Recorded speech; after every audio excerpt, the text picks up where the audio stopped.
Vamos a tomar contacto con Pablo Bombeí o Bombejí, él me aclarará ahora cómo se pronuncia, que es un infectólogo, integra el staff de especialistas que el presidente Alberto Fernández consulta frecuentemente, y le agradecemos mucho que se haya tomado su tiempo para hablar con Veo Santa Fe, para la capital provincial de Santa Fe y para la zona metropolitana, el Gran Santa Fe, esta noche en vivo.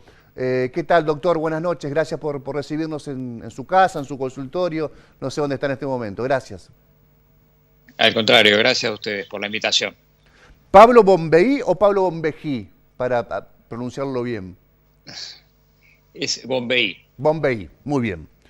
Sí, Pablo, sí. usted obviamente está también verificando, porque son personas que leen los diarios, tienen trato con la gente, trato con distintas situaciones.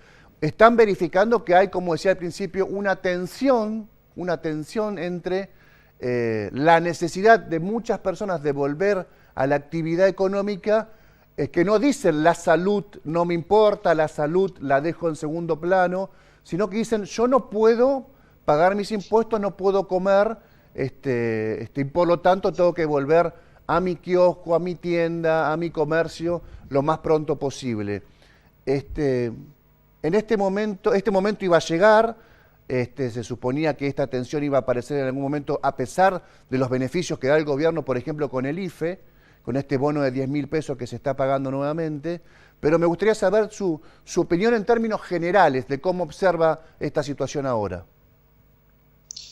Bueno, yo creo que es lógico esta tensión que ustedes mencionan, porque estamos prácticamente a 2 o 3 días de cumplir las 7 semanas de cuarentena, o aislamiento social obligatorio, y es lógico que la gente, no solo por una cuestión económica, sino también por una cuestión social y emocional, esté necesitando alguna modificación de esta situación, y es absolutamente entendible. Lo que hay que mencionar es que hasta ahora la cuarentena que estamos realizando, y que la gente realmente la ha cumplido muy bien, con altos porcentajes de eficiencia y de eficacia, ha sido realmente un gran esfuerzo de toda la gente, porque hemos cambiado de golpe de una situación de total libertad a estar encerrados en nuestras casas, y creo que en general la mayor parte de la comunidad la ha cumplido adecuadamente.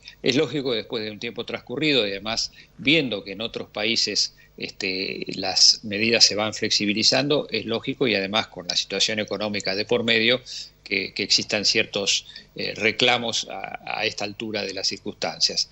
La cuarentena nos ha permitido varias cosas. Lo primero es que se infecte menos gente de la que estaba prevista que ocurriera si no se hubiera tomado ninguna medida, y eso es lo más importante, pues son menos hospitalizaciones, menos fallecimientos. Lamentablemente hubo fallecimientos, y posiblemente los haya, y eso es realmente muy, muy triste que ocurra, pero ha ocurrido seguramente en una proporción mucho menor de lo que hubiese ocurrido si estas medidas no se tomaban. Por otro lado, también este tiempo de cuarentena ha permitido que la gente pueda aprender una serie de cosas, y nosotros también en el ámbito de la salud. Todos los que trabajamos en el ámbito de la salud hemos tenido que reformular nuestra forma de atender, tomar una serie de medidas de precaución que antes no se tomaba, porque no existía una pandemia de este tenor, y además la necesidad de poder contar con insumos que son necesarios para la atención de los pacientes. Entonces, todo eso la cuarentena lo ha ido permitiendo. Ahora, ya ha habido una flexibilización, ya está viendo en forma escalonada,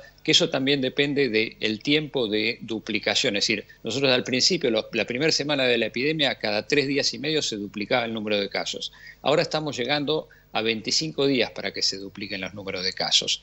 Entonces, seguramente esta flexibilización que ya ustedes han observado y que está ocurriendo, y que seguramente no va a ser la misma en todo el país. Hay lugares, como ustedes mencionaban, que no han tenido casos, y donde esa flexibilización puede ser mayor que acá en Capital y Gran Buenos Aires, donde el número de casos es muy importante y hay una cantidad de gente, una densidad muy alta de población. Entonces yo creo que eso va a haber que segmentarlo, cada gobernador, cada intendente podrá tomar más medidas de flexibilización que a lo mejor las que podemos tomar acá en Capital y Gran Buenos Aires. Todo eso nos va acercando hacia un después. Ese después por ahora y por algún tiempo muy probablemente sea distinto, no vamos a volver a la situación de antes. Seguramente de esto vamos a ir saliendo con una serie de medidas que ya estamos tomando: distanciamiento social, uso de barbijo, lavado de manos, no tocarse la cara, etcétera, etcétera, que van a continuar por bastante tiempo. Este tiempo que estamos ganando con la cuarentena también nos ha permitido poder tener más evidencia científica para tomar acciones que hacemos actualmente dentro de los hospitales. También en el futuro tal vez tengamos una vacuna, que esa sea la situación definitiva. Pero bueno, este tiempo que hemos ganado en estas casi 7 semanas, y ya desde antes con otras medidas, creo que han sido de ayuda para todos, y creo que el gran mérito es de la comunidad que ha podido cumplir. Y yo entiendo lo que usted menciona, es absolutamente comprensible. Nosotros en nuestro entorno, nuestras familias, nuestros amigos también se plantean esta situación. Vamos saliendo de a poco. La cuarentena va a seguir con modalidades de mayor flexibilidad, sobre todo en áreas como Buenos Aires y Gran Buenos Aires. Hay que pensar que todas estas medidas de distanciamiento social, de higiene, etcétera, ahora tienen que ser todavía más importantes que antes, porque ahora va a empezar a circular más gente. Esa gente a lo mejor convive con personas con factores de riesgo y pueden llevarle la infección. Entonces tenemos que ser muy cuidadosos, ir a hacer nuestra actividad y volver, cuidarnos, lavarnos las manos, mantener el distanciamiento en la medida que se pueda. Todo eso ahora cobra todavía más importancia que antes para poder ir saliendo y mantener una curva lo más aplanada posible. Tengo un par de preguntas para hacerle y yo quiero que usted tenga la tranquilidad de decirnos si necesita cortar en algún momento por sus obligaciones. No hay ningún problema, lo entenderemos. En ese marco quiero preguntarle, obviamente las actividades que contemplen multitudes o mucha gente en espacios reducidos van a tener que esperar mucho tiempo para volver. Teatro, cine, volver a la cancha, por poner algunos ejemplos. Ahora también existe, por ejemplo, el transporte público, en donde hay puede llegar a haber hasta 50 personas en un espacio bastante reducido. ¿Es el transporte público tal vez la situación más complicada en el marco de esta apertura gradual de las excepciones que posibilita obviamente utilizarlo, porque ahí se convocan muchas personas, o es una situación que se puede administrar con la precaución debida? Sí, tal cual. El transporte público yo diría que es el punto crítico. El transporte público es un lugar donde se concentra un alto número de personas que están en conjunto y que no pueden mantener el distanciamiento social porque es muy difícil, donde hay muchas superficies que pueden estar, digamos, tocadas por muchas personas. Entonces yo diría que el transporte público es uno de los puntos críticos que también a veces limita una mayor flexibilización. Entonces yo creo que hay que ser innovador, ser creativo. Se están tomando estrategias con el sistema de transporte público, de limitar el número de personas que pueden viajar. Lo mismo, bueno, en los buses, en los trenes, etcétera. Hay que buscar, y en este momento, al contrario de lo que siempre decimos, por lo menos en las grandes ciudades, que es desalentar el transporte individual, en este momento tenemos que hacer lo contrario. Tenemos que alentar el transporte individual, el transporte en bicicleta, en moto, en el auto personal de aquellos que lo tengan, para poder liberar el transporte público para aquellas personas que no tienen otra alternativa.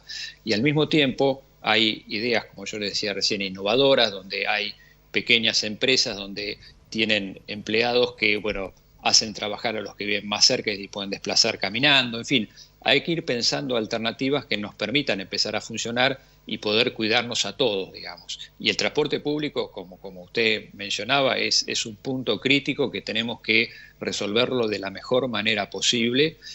Pensemos que hace 5 meses el transporte público era lo que promovíamos en todas las grandes ciudades, y hoy, al contrario, tenemos que evitarlo, disminuirlo. Obviamente no es que deje de funcionar, pero tenemos que hacer que las personas viajen con más seguridad. Y las las actividades que congregan una mayor cantidad de gente, como usted mencionó, actividades, partidos de fútbol, teatro, etcétera, seguramente son las últimas que se van a poder retomar, pero también hay que ir pensando en cosas innovadoras. Yo escuchaba hoy en Europa que el fútbol, bueno, se retomaría sin público en una primera etapa, con los jugadores que van ya cambiados de su casa, a lo mejor están pensando en más cambios en el equipo durante un partido, en fin.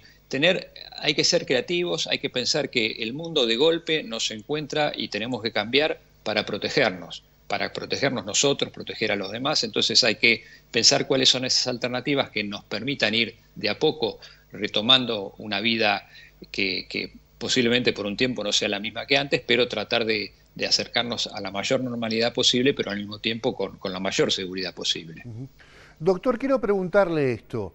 Espero ser bastante claro con la pregunta. Se dice que Argentina ha logrado aplanar la curva de infectados respecto a sus propios datos y en comparación a Europa o Brasil, por poner un caso. Se acerca el invierno, se acercan los problemas por las enfermedades respiratorias, en adultos y niños principalmente, y en menor medida en adultos. ¿Esto significa que va a haber más casos de coronavirus sí o sí, por decirlo de alguna manera, inevitablemente? ¿O se puede sostener esa curva chata, aplanada, tal vez con un poco más de casos que los habituales, pero no estallando como estallado en otras latitudes? ¿Cómo cree usted que, esto obviamente es una novedad, ustedes también están transitando algo que no estaba en el manual, ¿no?, en la facultad, pero cómo cree que va a ser esa curva, cómo va a transitar esa curva en Argentina, sobre todo en el periodo invierno-primavera, por poner alguna temporada? Bueno, está muy bien lo que mencionaba. Estamos todos aprendiendo. La verdad que en un mundo que nunca había atravesado una pandemia de estas características, creo que cuando uno piensa en eventos globales, lo último habrá sido la Segunda Guerra Mundial, pero no tuvo posiblemente el alcance para nosotros que tuvo la Segunda Guerra Mundial, que fue algo más lejano para nuestro país. Los que lo vivieron lo cuentan así, pero que igual impactó. Este es un fenómeno global que afecta a todo el mundo, independientemente de la capacidad y de la riqueza de cada país. Lo estamos viendo con países ricos como en Europa, como Estados Unidos, que los afecta por igual. Es decir, que es una situación donde hay cosas que estamos aprendiendo. Yo creo que el número de casos que tenemos no ha hecho un aumento exponencial hasta ahora, posiblemente seguramente por las medidas que se han tomado de cuarentena.